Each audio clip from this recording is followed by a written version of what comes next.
Hello friends, आज की इस वीडियो में हम कक्षा 10 के लिए विज्ञान पढ़ेंगे, प्रकाश का परावर्तन। इससे पहले हमने इसके बेसिक चीज़ों को जाना और पढ़ा। आज हम पढ़ेंगे प्रकाश का परावर्तन, चैप्टर का नाम है, और प्रकाश का परावर्तन पढ़ेंगे भी। तो देखिए क्या है, पहले हम आपको परिभाषा बता देते हैं, फिर आपको समझाते हैं।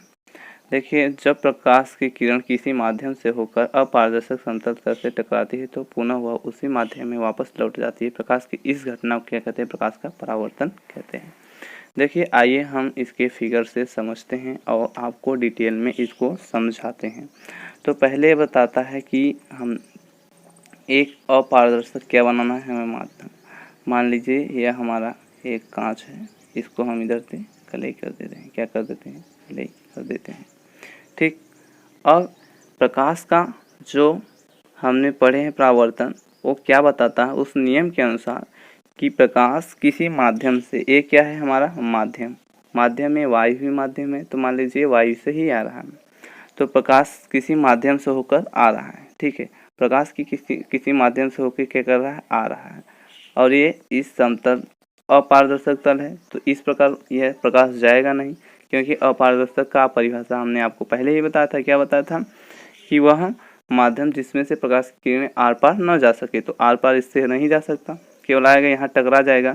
जब यहाँ टकराएगा तो यह इसी माध्यम में इतने ही एंगल से यह वापस लौट जाएगा। क्या होगा? इसी माध्यम में इतने ही एंगल से क्या होगा? वापस लौट जाएगा। एंगल का मतलब होता है कोण। तो जब प्रकाश की किरण क्या है, जब प्रकाश की किरण ये इधर से क्या कर रही है? आ रही है, और इधर क्या रही है? जा रही है।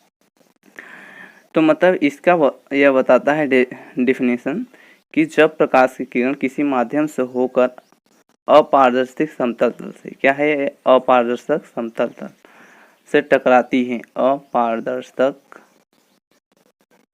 तल, अपारदर्शित तल से टकराती है या समतल तल से टकराती है, तो वह पुनः उसी माध्यम में वापस लौट जाती है। क्या है? पुनः इसी माध्यम में। देखिए, यहाँ से टकराई और यहाँ क्या होगा? वापस लौट गई। प्रकाश की इसी घटना को, यह प्रकाश की क्या है? घटना है कि यह इस माध्यम से आई और यहाँ पे टकराया और यहीं से वापस लौट गया उसी माध्यम में, तो इस घटना को क्या कहते हैं? प्रकाश का परावर्तन कहते हैं। तो जो किरण आती है उसे क्या बोलते हैं? आपतित किरण। आपतित किरण। और जो वापस लौट के जाती है उसे क्या कहते हैं? परावर्तित किरण। परावर्तित किरण। ठीक है, और यहीं से इन दोनों के मतलब इसके लंबवत क्या करते हैं हम?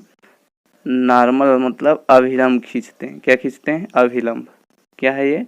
अभिलंब। अभिलंब। तो इसका परिभाषा क्या है? जब प्रकाश की किरण किसी माध्यम से होकर अपारदर्शित तल से टकराती है तो उसी माध्यम में वह पुनः वापस लौट जाती है। प्रकाश की इस घटना को क्या कहते हैं? प्रकाश का परावर्तन कहते हैं। आप डेफिनेशन को रटिए मत, समझिए। आप इस फिगर को देखिए और समझिए, इसी से आपका डेफिनेशन बन जाएगा। ये देखिए क्या है? आपतित किरण मतलब आने वाली किरण। तो यहाँ से क्या बोलेंगे? जब प्रकाश की किरण किसी माध्यम से होकर आती है, तो फिर यहाँ आ गई और इसके बाद अपारदर्शिक तल से टकराती है, तो वह पुनः उसी माध्यम में क्या होती है? वापस लौट जाती है। प्रकाश की इस घटना को क्या कहते हैं? प्रकाश का परावर्तन कहते हैं, और इसे अभिलंब कहते हैं। ठीक है, और यहाँ पे कोण बनता है आई, और यहाँ पे आर। एक कोण बराबर होता है। आई कोण का मतलब इसे क्या कहते हैं? आपतन कोण। क्या कहते हैं? आपतन कोण। और ये कौन सा कोण है? परावर्तन कोण। और आपतन कोण, परावर्तन कोण आपस में क्या होते हैं? बराबर होते हैं, और इसे क्या बोलते हैं? आपतन बिंदु। क्या बोलते हैं? आपतन बिंदु। क्या बोलते हैं? आपतन बिंदु। इसे क्या बोलते हैं? आपतन बिंदु। तो आपको डेफिनेशन पता चलेगा कि जब प्रकाश की किरण किसी माध्यम से होकर अपारदर्शिक तल से टकराती है, फिर पुनः उसी माध्यम में वापस लौट जाती है। प्रकाश की इस घटना को प्रकाश का परावर्तन कहते हैं।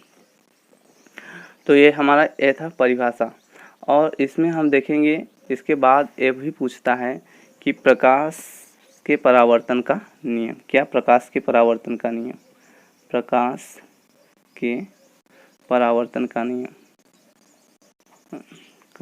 नियम राइटिंग थोड़ा गड़बड़ है, आप उसे एडजस्ट कर लीजिएगा। ठीक, तो प्रकाश के परावर्तन के दो नियम हैं, बताते हैं। देखिए, आप इस फिगर को देखिए, यहीं से आप इसके नियम को बता सकते हैं। देखिए, ये कौन सा किरण है? आपतित किरण। और ये कौन सा किरण है, परावर्तित किरण। ये कौन सा है बिंदु, आपतन बिंदु।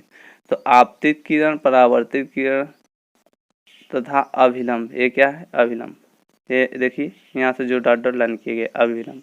तो इसको पहला नियम क्या बनेगा, आपतित किरण, परावर्तित किरण तथा अभिलंब तीनों एक ही तल में होते हैं। क्या होते हैं, तीनों एक ही तल में। देखिए आपतित किरण आया है, यहीं पे आया है और यहीं से रिफ्लेक्शन हुआ, तो ये कौन सा किरण है, परावर्तित किरण यहीं से निकली है, और अभिलंब भी यहीं पे, तो तीनों एक ही बिंदु पे है ना।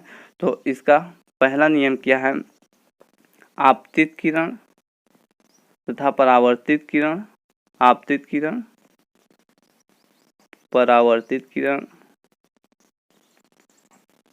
तथा अभिलंब लंब तीनों एक ही तल में होते हैं, एक ही तल में होते हैं और उस तल को क्या कहते हैं, आपतन बिंदु कहते हैं। ठीक है, क्या कहते हैं, आपतन बिंदु कहते हैं। ठीक, आपतित किरण तथा परावर्तित, आपतित किरण, परावर्तित किरण तथा अभिलंब तीनों क्या होते हैं, एक ही तल में होते हैं, जिसे क्या कहते हैं, आपतन बिंदु कहते हैं उस तल को। अब देखिए आपतन कोण, परावर्तन कोण। अभी हमने बताया था कि आपतन कोण और परावर्तन कोण क्या होते हैं, आपस में बराबर होते हैं। तो angle I equal angle are.